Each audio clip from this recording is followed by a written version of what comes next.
You're raving, you're raving, you're raving with RWR.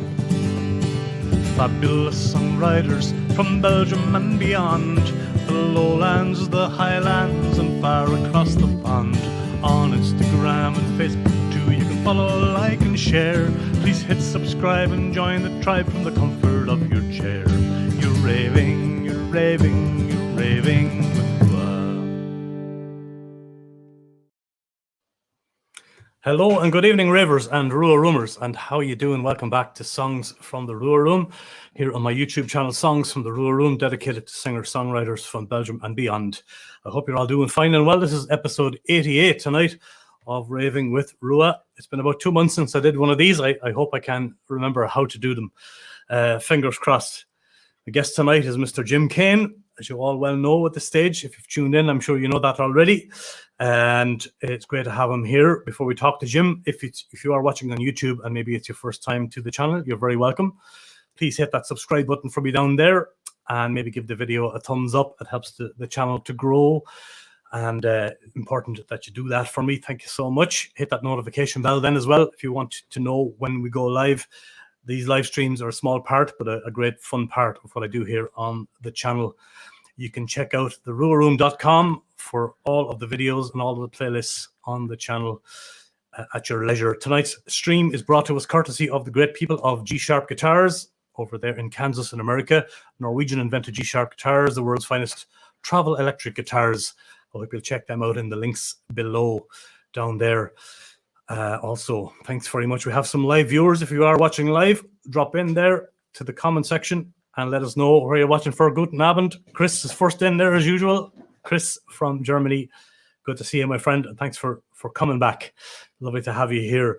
If you have comments or questions you want to say hello to Jim tonight, please do so in the comment section. And if the comments are nice, I'll put them on screen and we'll talk to you.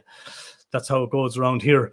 Jim is no stranger to the RWR Room. He would have played one of the very first RWR Room sessions back in Ghent in 2018. He also played, I think, appeared on the very second Raving with RWR back in 2019 when I did my first one of these, when I was sussing it all out, trying to figure out how this worked. And Jim was there. Hello, Hans-Johan Johansson. From Norway. Good to see you, sir. Thank you for tuning in. Always a pleasure to have Norwegians with us as well. And hopefully a few Belgians down the road as well will join us. So anyway, we'll talk to you guys later on as you drop in and out of the chat. In the meantime, let's go over and join the mighty Jim Cain over in downtown Ghent. Hello, Jim. Hello, Dahi. Welcome back to the RWR Room. God, you're no stranger. We should nearly start doing a duet at this stage. Please, let's not. Please, no. We can call ourselves the Gingers or something. That would be great. I would pay a lot of money to see that. The Bold and the Beautiful. Beauty and the Beast. Oh, there you go. I'm going to put your, before I forget, jimcain.be, folks, is the website. And if you're watching on Facebook, by the way, folks, give Jim's Facebook page a like as well.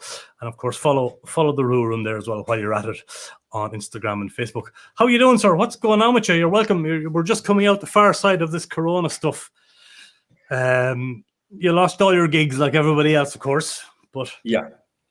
But you're back on track. I see you following you there on social media, and you got some nice things coming up and happening, yeah? Yeah, absolutely. I had a few gigs. I had 2 gigs the past couple of weeks. I have a few more plans in and around Belgium. It's still not that much, but it's good and comforting to know and to feel that everything's slightly going back to normal, like very slowly. But I'm getting new gigs and I'm getting invited everywhere. So that's great. It's happy for you. Absolutely great to start again. Yeah, absolutely. Yeah, well, happy for you. I mean, and well deserved. Congratulations, 1 year of the EP. Yeah, that's great news as well. Streets Before the Fall is the name of the EP. Tell us about go back to the beginning and that, and how it happened for us, and it wasn't Corona sparked like a lot of the EPs that are, or was it something that came out of the back of that? Yes, it I'm very sure that this EP would never have been released if Corona didn't happen. So Ah, maybe thank God for Corona in that case. No, I was working on a few other things actually.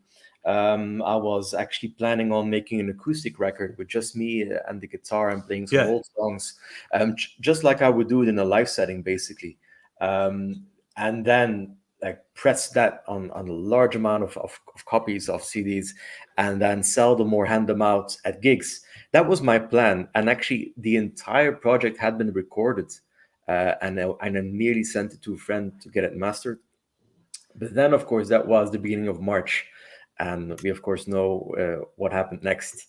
And so that Yeah. project was shelved, I think, indefinitely. I'm not sure I'm going to start it up again, but it is somewhere. It is recorded. It might see the light of day Oh, one time. It might be that's possible. great. So it's just you and the guitar. I mean, is Yeah. that? I know you were dipping in and out of home recording as well. Mhm. Is that sort of the way you're going? Is that the way forward for you at the moment? Was the EP done that way as well? Like you're getting into this home recording thing. Well, you were when I spoke to you last time, anyway. Yeah, well, everything except for Restless Hearts, Yeah. which is a single that I released 2 years ago, everything that you hear has been home recorded by myself. And Sweet Before the Fall was also home recorded here in I think from March to June. I think June were the last recordings. Hmm. And it kind of reminded me and ensured me that I'm never going to do it again. Really? Was it? It is time. It is nice, but It it is is also very frustrating very because I much mean so. I'm not an engineer. I'm not a technician. I learn a lot very slowly, but still, it would be better to go to a studio maybe and then also play with real musicians, because nearly every guitar or nearly every instrument that you hear is me playing it. Is you playing? Yeah. Of course, And this is kind of the cheapest way, also, isn't it? I mean, it is the I've cheapest learned way, that but myself as well. But as you said, yeah, lovely to yeah, be but able to get in with other people. it's not really the aspect of the cheap aspect of it, but it Yeah, is mainly that I get 100% creative control at all times. If I don't feel like recording for like a few days or a few weeks, I can do yeah, that. There yeah. is no time pressure. There's also no financial pressure, of course. So if I decide to record something at 3 in the morning, which some of these, I think Limelight was recorded very, very late at night, and you can Was hear it it? in the vocals. You You can. can It's a hear them, lovely and intimate vocal in that. Yeah. yeah, absolutely. And so that's a freedom that you get, and I love to have that freedom. But of course, it would be nice now for a change to maybe give some of that freedom away and actually get some other people to record it. Yeah, yeah, and there's that. Of course, the other element, of course, is Jim, that when you're in a studio and somebody else is doing all the miking and the engineering part of it, your mind isn't in there. You can focus Mhm, on the song and the performance, mhm, right? And again, coming from my background in the engineering part as well, not a mhm, trained engineer, doing it to learn and for the fun of it. But when you're recording for yourself, of course, it's lovely to just be able to go. I'm sitting here with my guitar and my piano, whatever I am. I have to focus on that. I don't need to worry about where the mic is placed, about mhm, if stuff is set up correctly. And mhm, there's also great freedom in that. Yeah, absolutely, Yeah, absolutely. Yeah, absolutely. I will not stop home recording at all, like 100%. But I think if I'm going to record the next album, like a big project, that I will do it inside the studio. Absolutely. Yeah, yeah, Yeah. yeah. Let's say hello to a few of your fans here. Yeah. Tom Wolf says you're top. Great. Jim equals top. Thanks, Tom. Absolute Tom. Tom Wolf's on the ball. And Mr. Jack is there. Mr. Rebbe Jack, another Hi. great, no stranger to the rule and a great supporter. Absolutely not. And Hello, Tim. he's a And a, great musician as and a well. hell of a songwriter. Absolutely. Absolutely. Great Yeah, lovely singer. that you joined us, Yeah. Mr. Tim. I was going to say Mr. Rebbe, but I can't be calling him that on. He's a punk rocker. He has a great stage name. Hans from Norway, of course. Anna Geen is there as well Oh, from hello. downtown Flanders. Hello, and again, great to see you. And of course, Mr. Mojo, my buddy Hi. here in Warscott, loved your gig at Dancha. He says, "Yeah, we sure did. That was a good Sure. one." Yeah. And Mr. Mojo remembers it Enjoyed it. from there. Thanks, Stephen. Thanks for tuning in. Yeah, it's great. It's lovely to have you know, people, when you leave an impression like you do at your gigs, to have people remembering them and coming back and saying, you know, that's nice. It's really cool, isn't it? Yeah, it is very cool. It really lovely. It's really lovely. Last time we were chatting, what was the project? It was one of the multi-guest live streams we did, the more recent one. It wasn't I Got You Covered, which you are involved in. It was COVID 9000. Yeah. We were celebrating 1 year of that. That's right. We were indeed. But then you got involved in the I Got You Covered project, which I promote as well on this channel, which is really good. If you're watching it, folks, check out the I Got You Covered playlist on the Rural Room. How did you get involved in that? Again, from a production point of view, more so, was it part of the team? Because I know you put the videos together, don't you? Yeah, I put the videos together. So the project is going quite well, actually. And it was actually Kobe's idea, Kobe Ardoui from Yakobistan. Yeah, it was his idea in the back of his mind, actually, for quite a long time, and he often talked to me about it. And then I think last year, then we suddenly decided, okay, we're going to do something like that, where we have friends, because there's so many people here in Ghent that are friends but never really do something together. Yes. And we thought it would have been interesting, or it would be an interesting idea to get these people together, or at least let them cover each other's songs. I will try to mix the styles as much as we can. Yeah. Because then we get very, very interesting, cover versions. Like somebody who's a punk rocker, who is a blues guitarist, who is going to do a pop song, or the other way around, or make a jazz version or a hip hop version of a folk song, and it's really nice. So it is. It was Kobe's idea, and then Kobe, he's in charge of getting the artists and talking to them, and I do the technical thing. And Carl van den Malen from Bootleg Heroes, he does the social media. So it is a nice project. So it's fabulous. With it, but we'll see. Yeah, it's going really well, actually. Yeah, I think you've at least 22 or so videos made now. I know Fernandez was the recent one. Yesterday was the 22nd. Yes, was it? Yeah, it was. So it's going really well. It's good. It's very cool project, and as you said, just really lovely to hear you guys, doing each other's songs in your own styles. It's a really lovely thing, thing. But let's go back to where it kind of began for you, Jim. Before we have the first song, your main musical influences stem from your dad. You said had a big influence. I remember you saying that in the first interview, that your dad had a lot of great music in the house. Am I right in saying that? That's where it came from. Give us a little bit of background about what your influences were back as a sort of teenager or preteen. Oh, I was a weird kid. I was a weird. I mean, me too. I didn't like the popular music at the time at all. I was a kid that listened to Frank Sinatra. Because my dad had this album. It was like this collection of Frank Sinatra songs, and I loved that. I listened to a lot of that, a lot of Bob Dylan, early Bob Dylan. Springsteen only when I was 16 or 17, but mainly Dylan. Kleinkunst as well, so Flemish folk basically.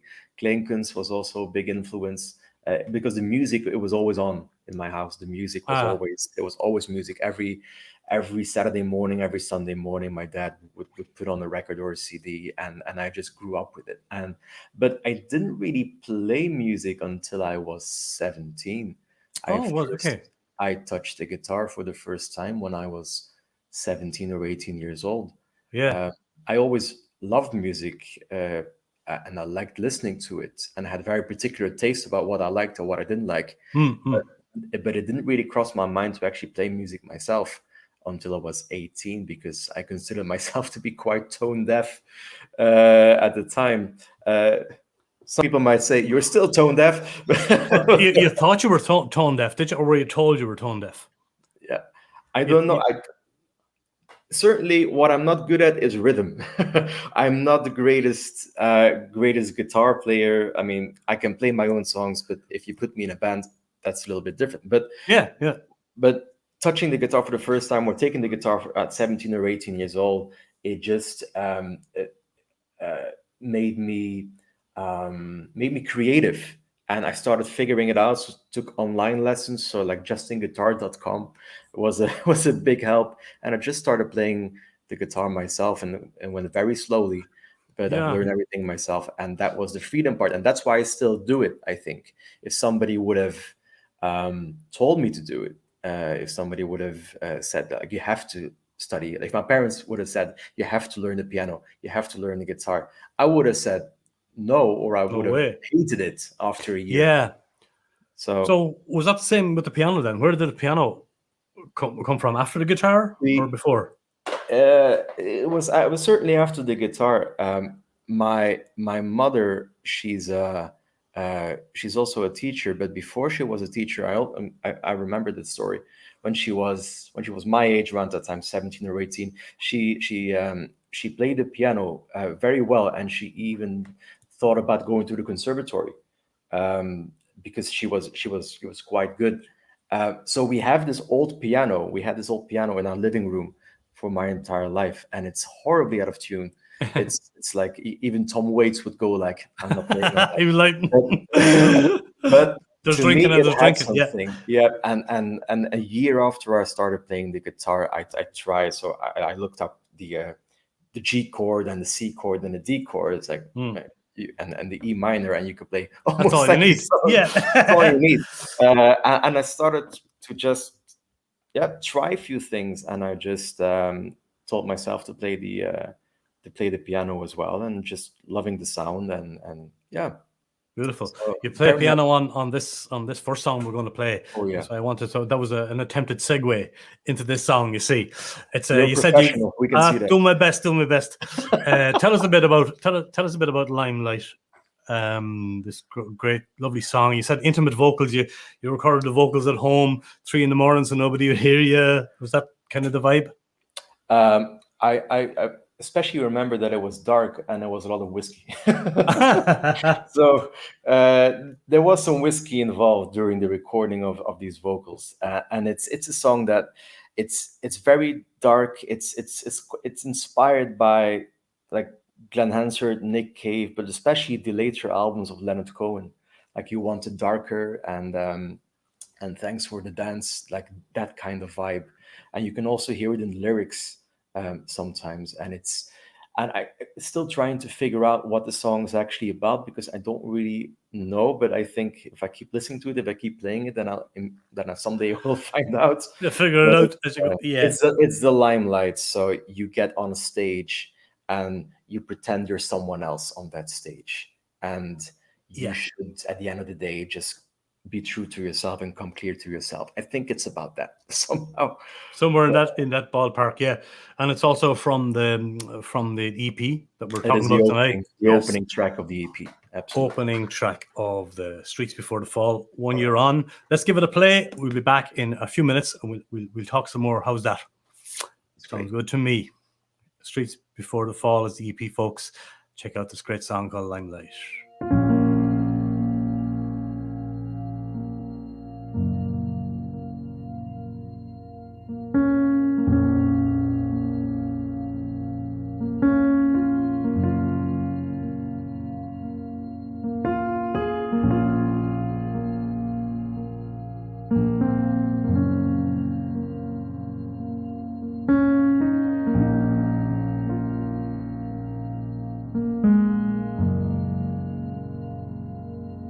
To you the truth was overrated.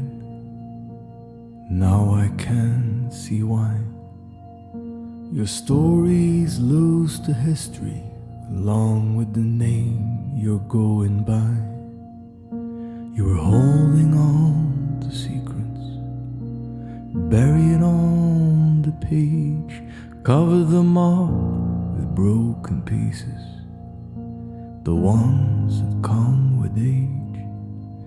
You were wild and willing, always with a bit of blue, grabbing hold of your attention, put me among the chosen few. When you're wild and willing, there's nothing a man can do.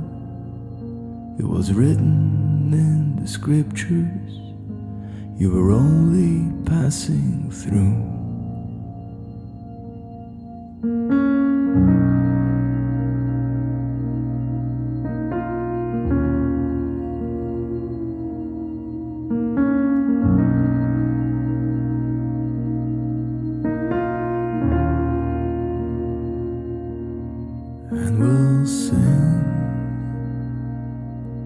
into the limelight.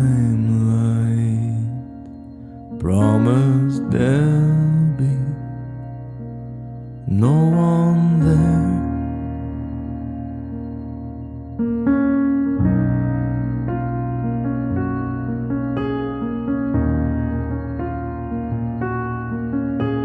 See, no one's here.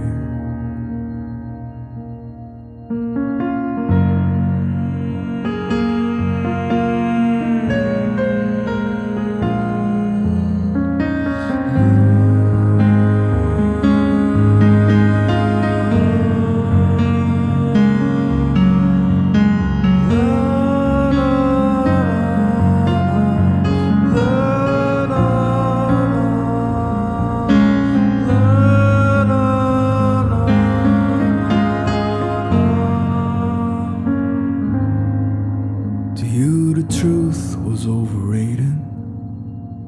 Only now I can see why.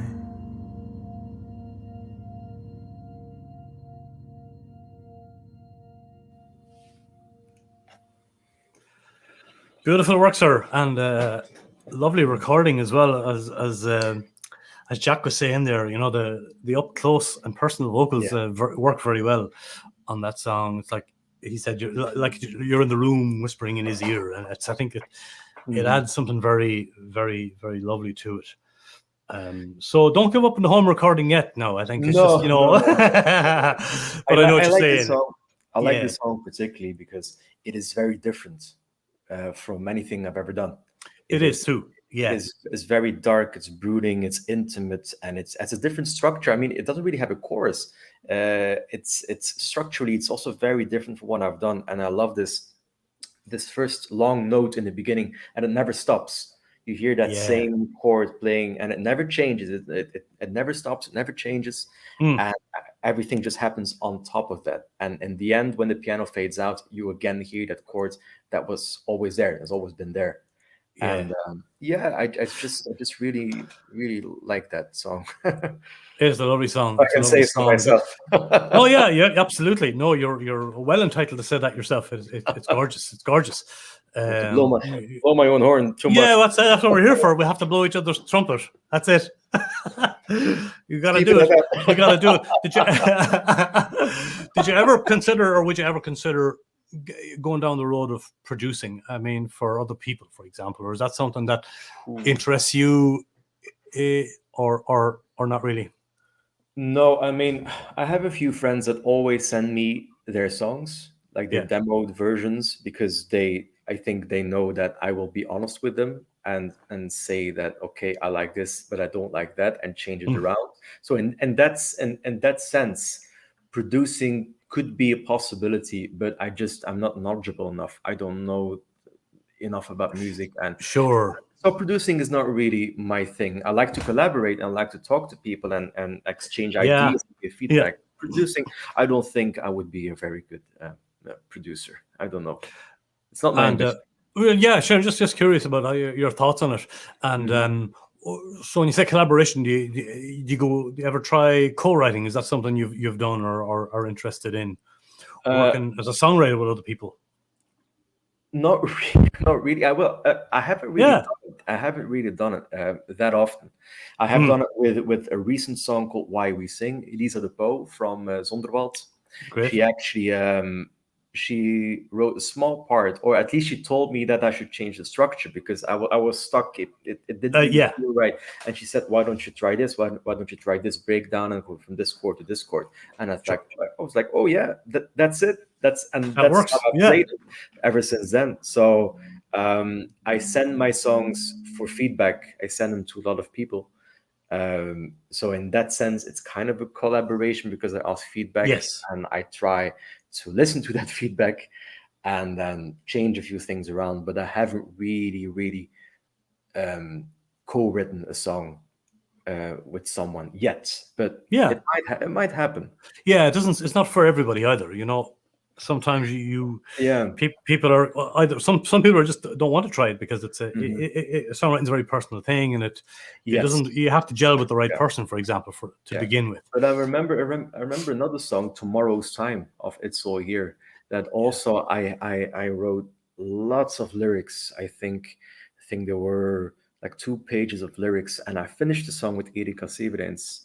And she decided upon, well, we together decided which verses or which lyrics made the most sense. Okay. She was someone who was very adamant about saying that line is shit. About certain, yeah, And, yeah, I can imagine. yeah, Yeah, well, I've written with she's co-writers very like that honest, too. and she was very straightforward. And Sure, not always a bad didn't thing. really have to ask for it. It's not a bad thing, though. Not always, no. If But you know what you're talking about, it's not a bad thing. you also can't be too hard line about it. You can say, you Mm-hmm. can have your opinions, but you have to have a little bit of leeway when it comes to, Mm-hmm. I've been told many times, no, it's shit, and you kind of go, oh, you first of all, you kind of go, what do you mean? But then you sit back and you put yourself outside and you look back in, you kind of go, yeah, maybe she or he was right, and sometimes the best songs can happen when you do give in to that change. Mm-hmm. That's just coming from my own experience too. Who's this Mary chick? I'm going to try and catch you out now to drop names. Don't know, don't tell me. No, she sounds like someone I would have met in Ireland in Dublin in 1995. Well, it's not her. I think that everybody has a Mary, yeah, in his or her life. So it is a very angry song. If you thought Limelight was angry or dark, Mary is a lot worse than that. So it could be about a specific person. I don't know. I don't remember. It's been so long. But it can also be like this metaphor for just being in a certain situation or a relationship where you are being, well, used or manipulated or something like that, and then suddenly you're I'm looking for the English expression now. You're just left all of a sudden. So you feel like you are how should I say this? Kind of overlooked, you mean, in a way, yeah, or kind of overlooked, and then thanks for whatever it was, and then leaving. good luck. So, yeah, good luck. Good luck and thanks. Looking for a good way to express what I'm trying to say. I kind of get you though. Yeah, that I'm is feeling why, a little my bit friend, used and abused, maybe. My friend, that is why we write songs, because we can't. That's it. Yeah, to get all that stuff out of your system. You can't explain it, so that's why we write songs to try and make sense of it. But also a great track. I mean, I've heard your, I know you a long time. I know your songwriting sort of from the beginning as well. It has really sort of come on in leaps and bounds, in my humble opinion. Very much, whether it's because you're doing it more, or whether it's because you're performing more now. You must be coming up nearly on 10 years of performing, are you? At this stage, I mean, gigging and that, yeah. So maybe it's life experience that's kicking you in the butt like the rest of us, and maybe that's where these great songs are coming from. I don't know. Mm-hmm. Do you have an explanation for it, or is an explanation for really? What? For how your songwriting has progressed and has become really good. I think. Oh well, thanks, but I think that I just write a lot less now. And I'm a lot more picky about what I release and what I don't. I mean, quality over quantity, yeah. Yes, I have about 300 recordings on this phone, and I will be very happy if there are 3 songs that actually come out of it, because I don't write that much. I tend to write a little bit more now, but I don't write that much in general, because it is very hard to actually write a good lyric and to really discover what you want to say.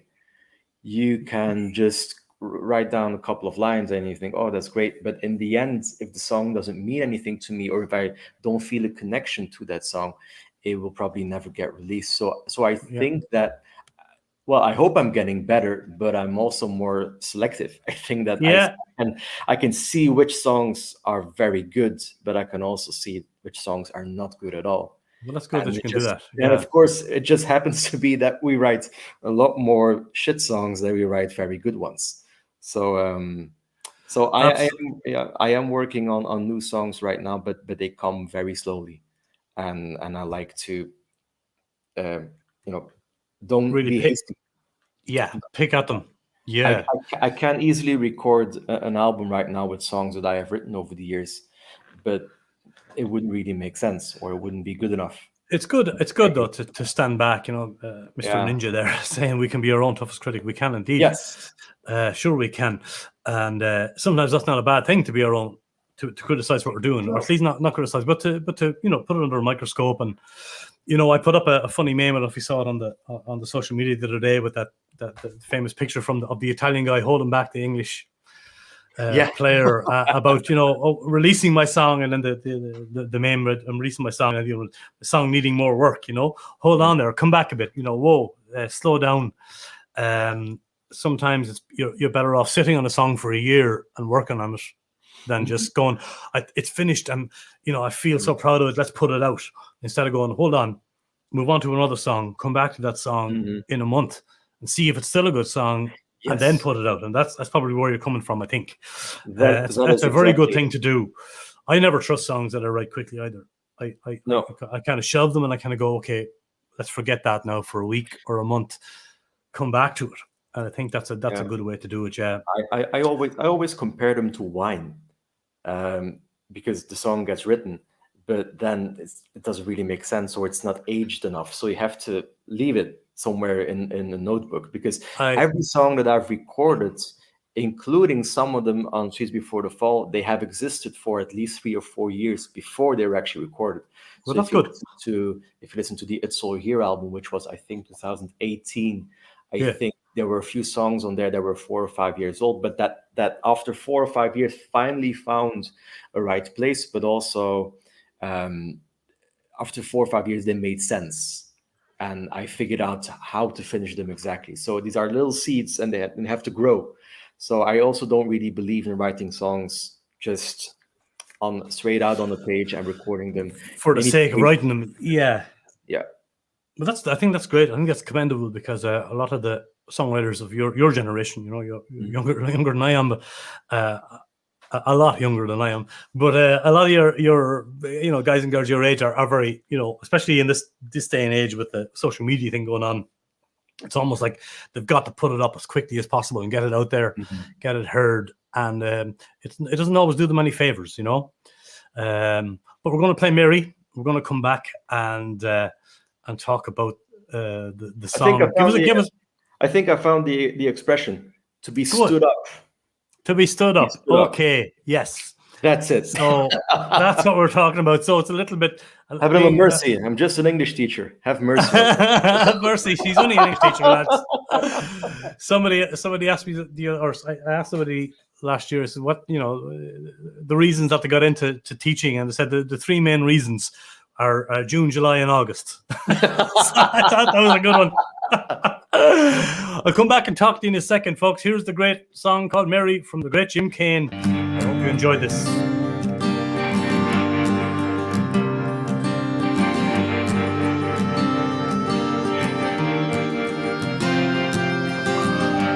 Right around midnight, Mary's raising Cain, eyes beaming her half-light into the open vein of the passing prophet, reaching out his hand as a chosen one who finally understands. Oh Mary, where did you run to? Where did you go? Did you really think through taking a heart out on the road? Always a hunter on the prowl looking for prey. Whenever you hit the road, but beat it as it may, you do your dance with Jack as his dirty whore, to woo all the fools stumbling across this floor. Oh Mary, where did you run to? Where did you go? Did you really think through taking your heart out on the road? On the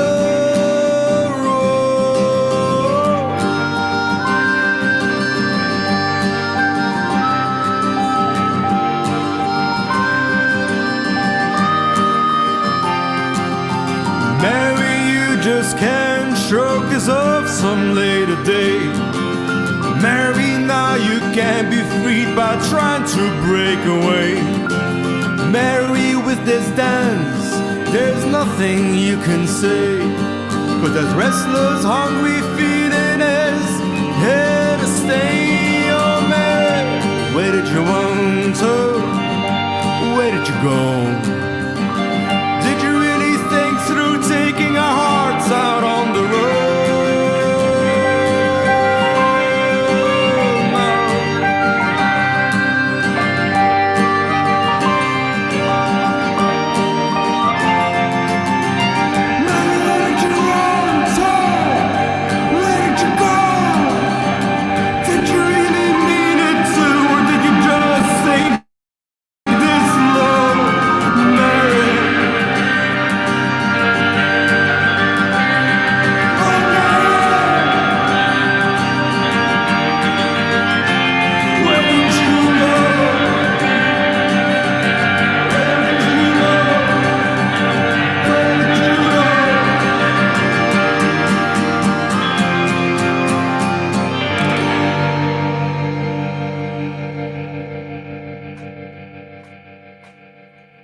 Yeah, I definitely know her.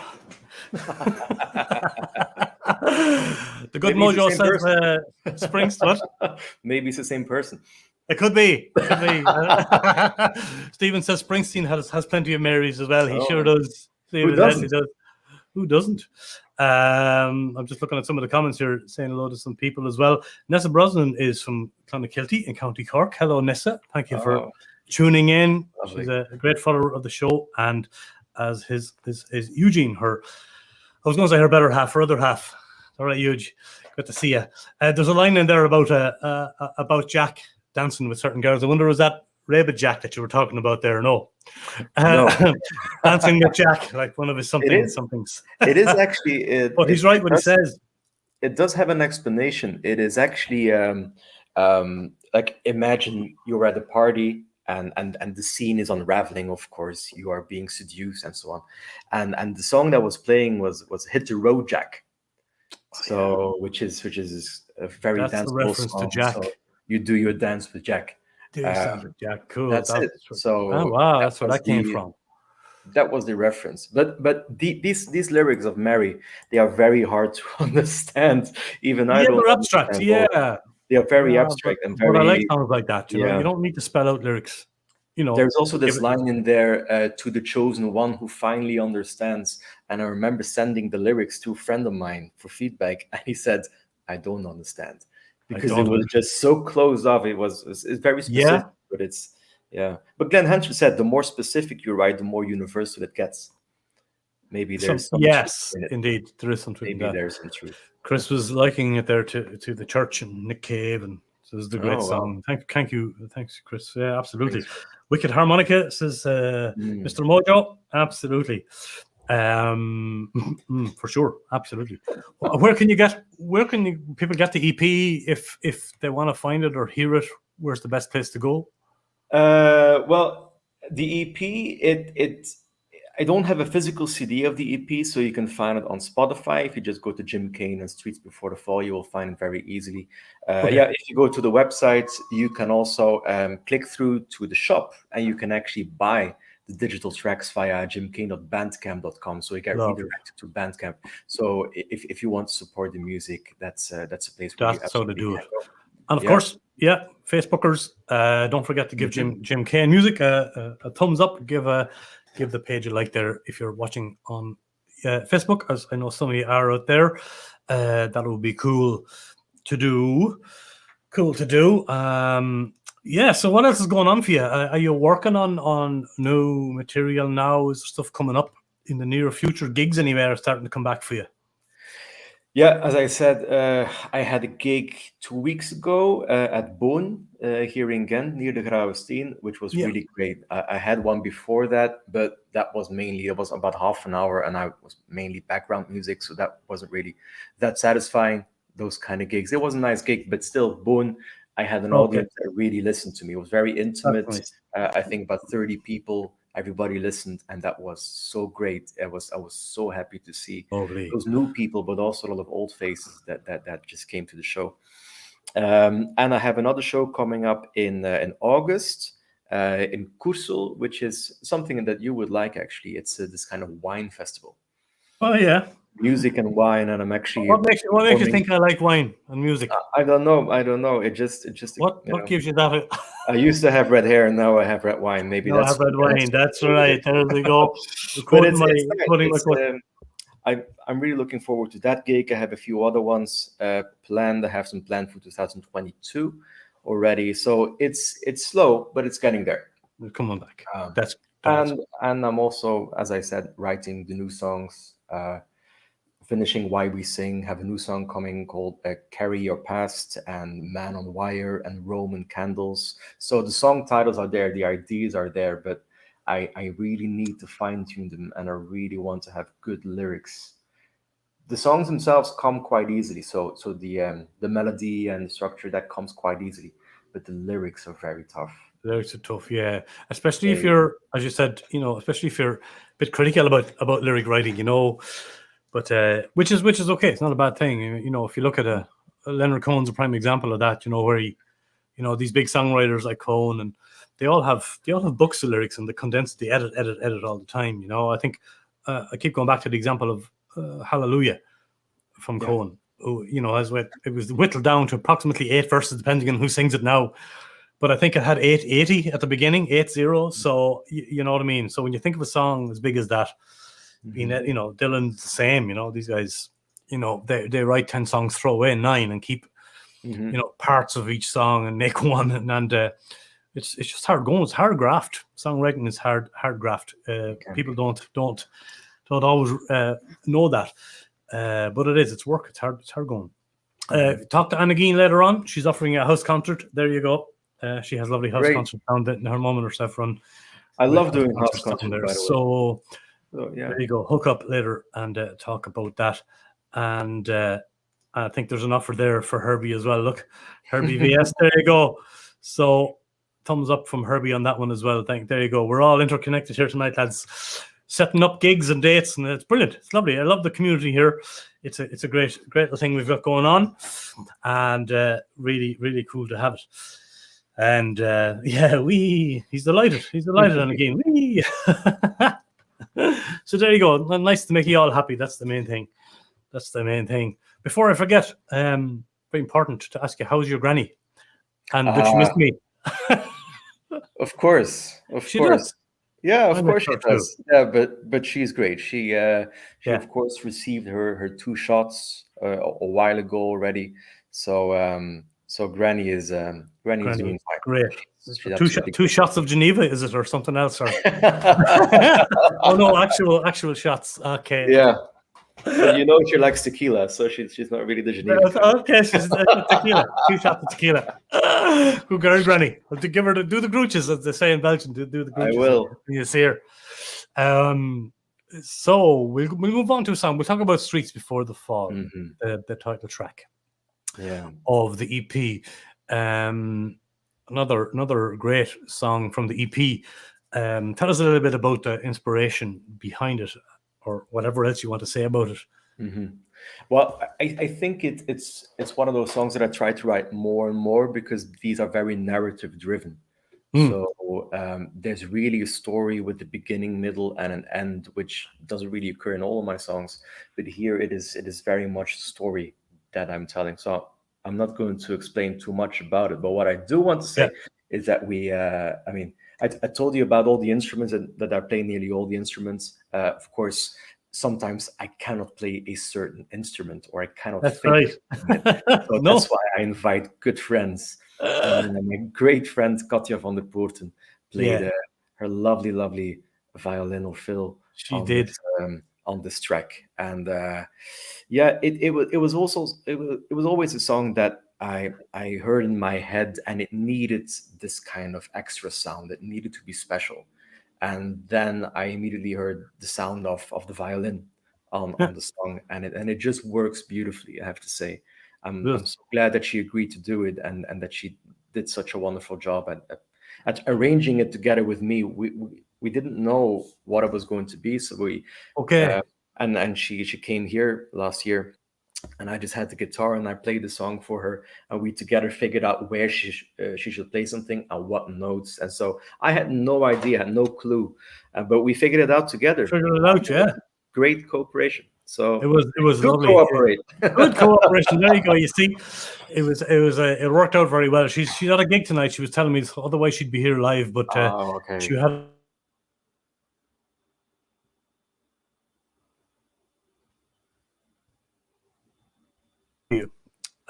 She also does the gooches to you, and I said, we'll be talking about you tonight. She was going, what do you mean talking about me? Why?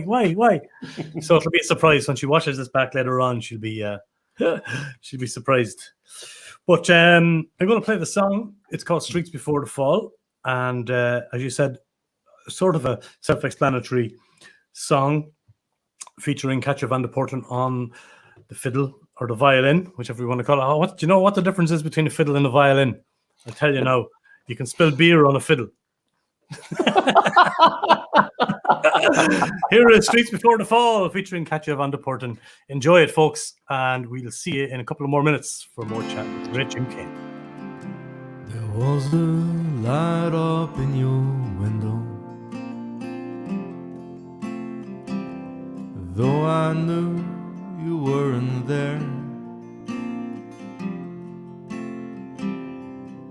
That morning I saw you leaving, like the one that never cared.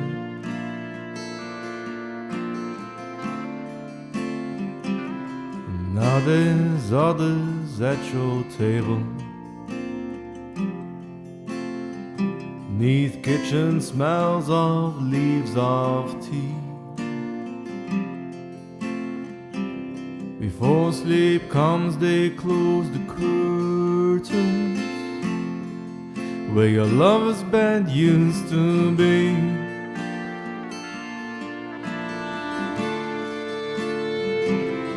I don't know what makes me go back, I wait for you down in the hall, maybe to heal whatever's hurting, or to make sense of it all.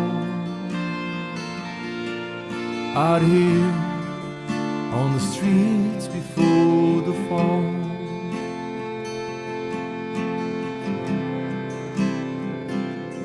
I heard a bird say you are returning, at least some twist inside your head. Maybe you're tired of all your hiding, want to risk a heart again instead.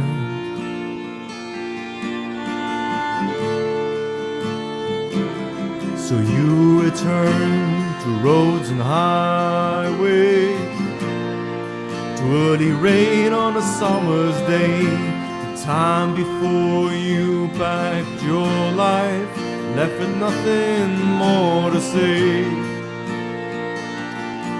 On you went, forever on your way.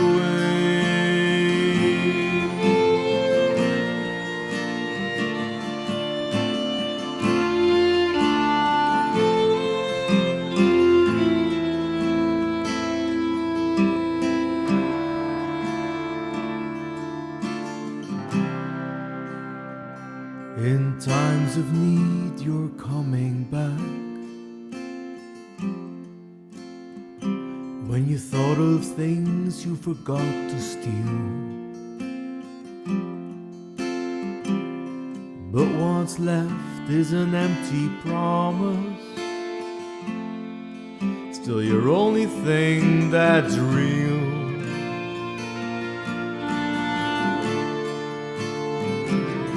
So whenever at my door you stand, don't expect these eyes to show I'm still holding up my bargains, and you let yours go long ago, too long ago.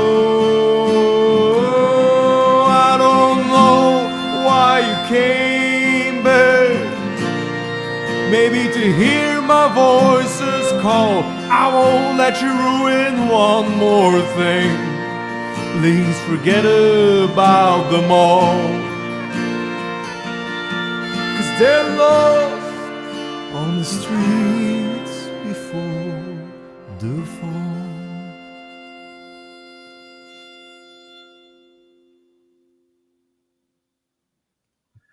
Yeah, Streets Before the Fall. Another great one. A banger indeed, as Jack says.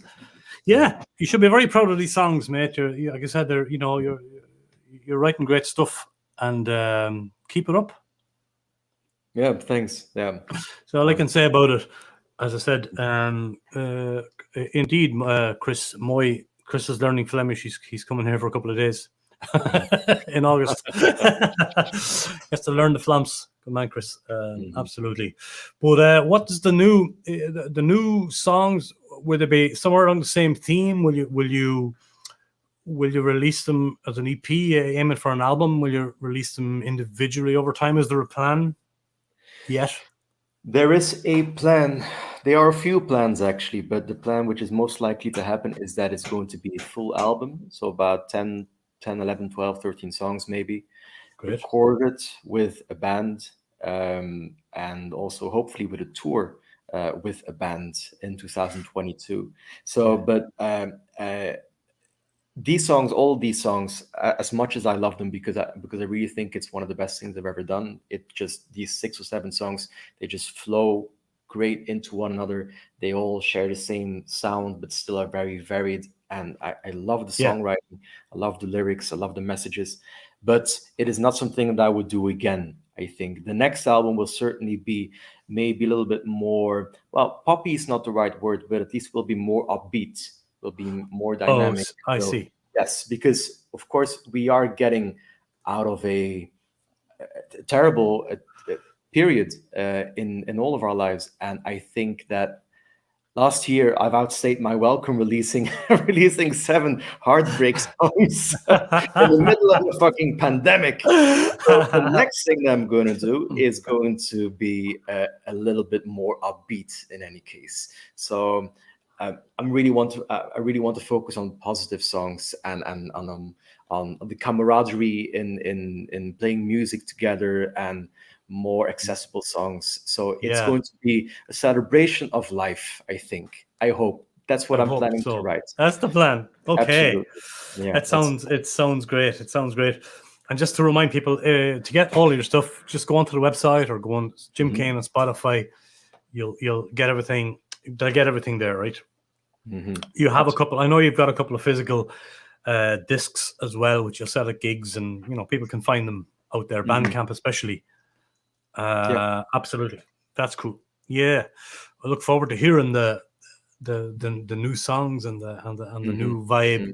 Well, I'm already going to tell you that one song is already out there, and it's actually recorded in the RWR room.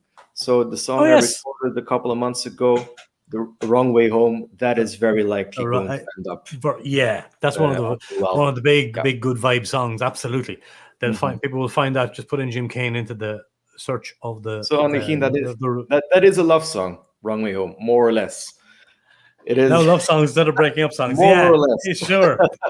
Absolutely. Yeah, well, it is absolutely a great up song, and you play a lovely Ibanez electric guitar and that. I know you played you always played a great Takamine as well.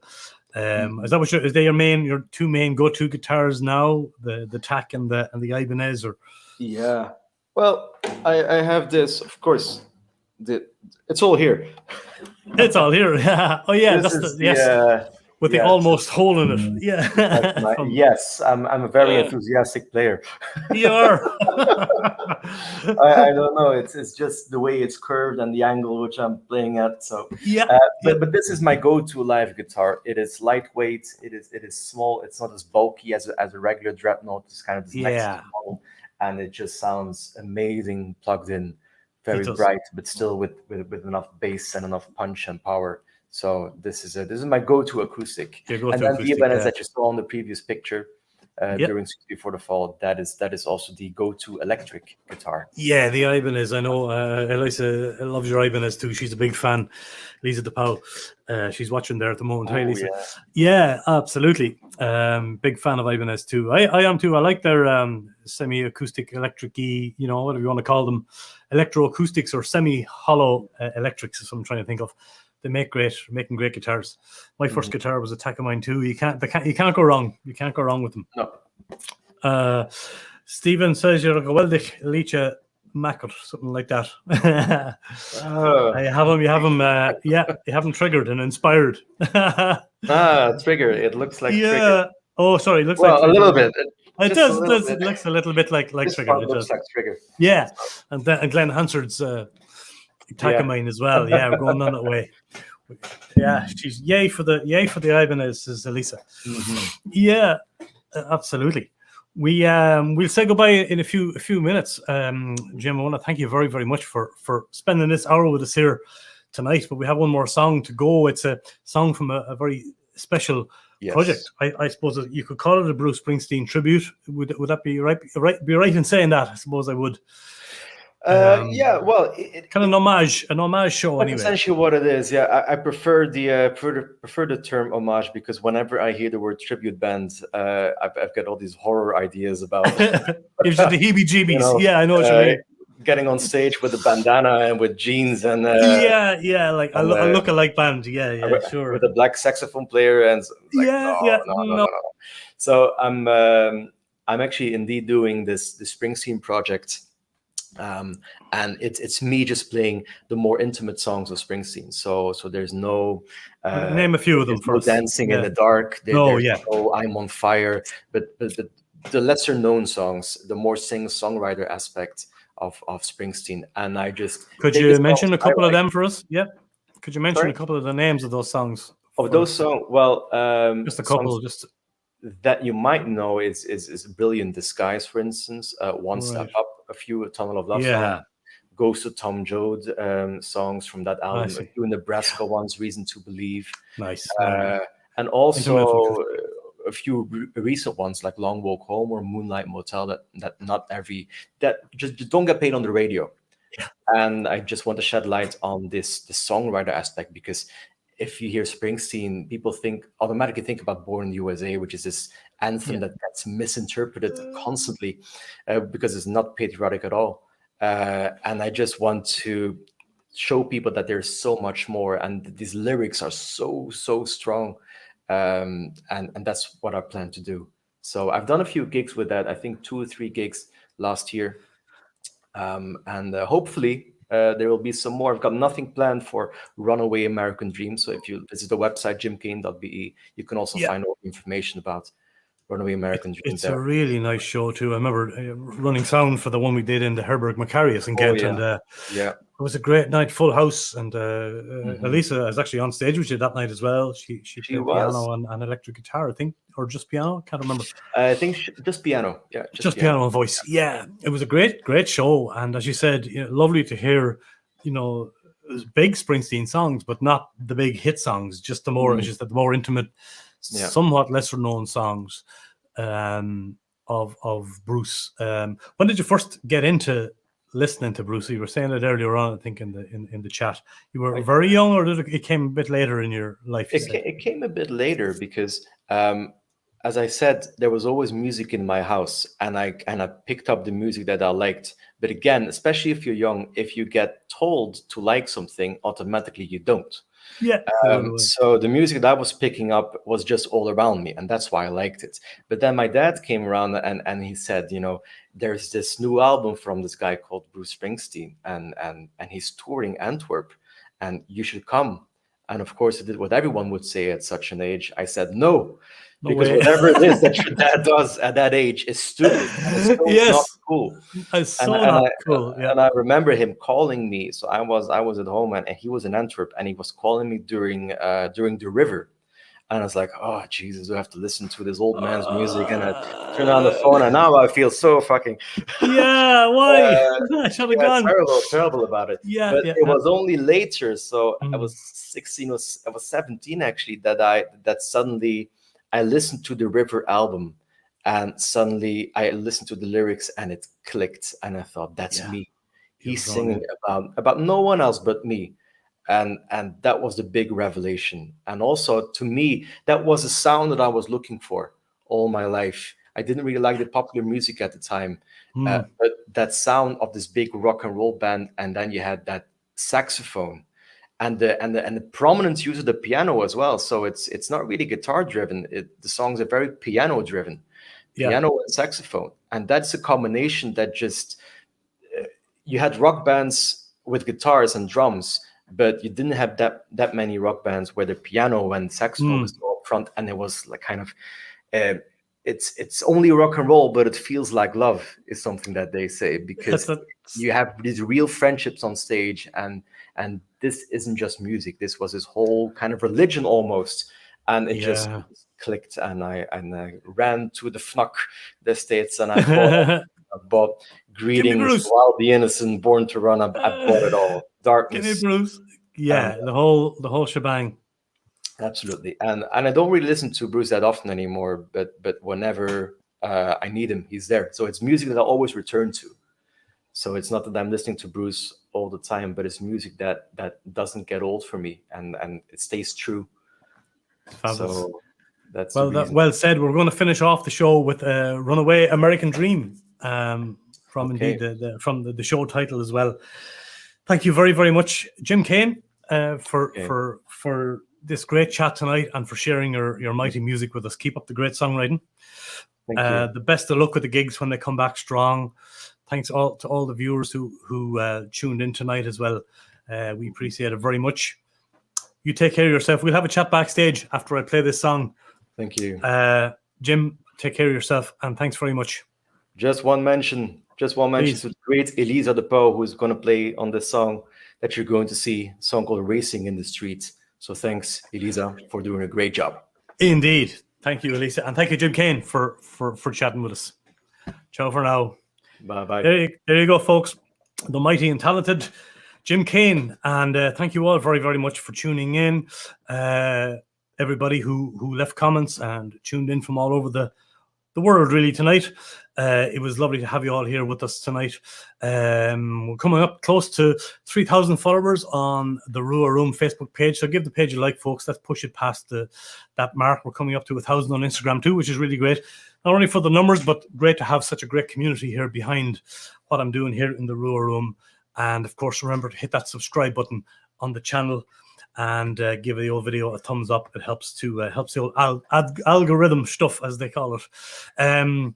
Here is Jim Cain. We're going to leave you with this song. Thanks again, indeed, Mr. Jack, Rebbe Jack. It was a great time and a great chat. Yes, it was. Yes, it was. So, from his homage show, Runaway American Dream, and Jim and friends, I'll see you next time on the very next Raving with Rua. Take care of yourselves, look after yourselves, and thanks again to the great Jim Cain. Runaway American Dream. See you in the next one. Thank you.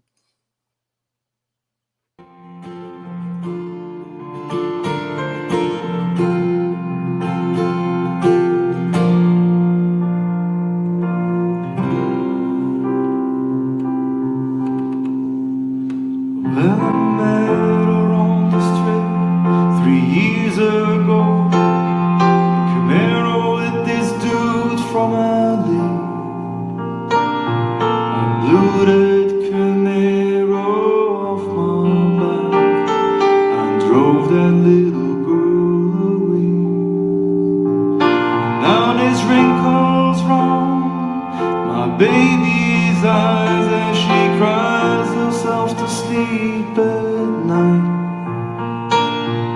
When I come home, the house is dark. She sighs, baby, would you make it alright?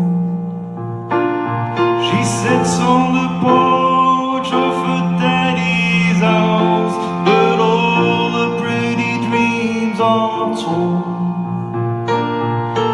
Stares off alone into the night, with the eyes of one who hates for just being born. For all the shut down strangers and hard-run angels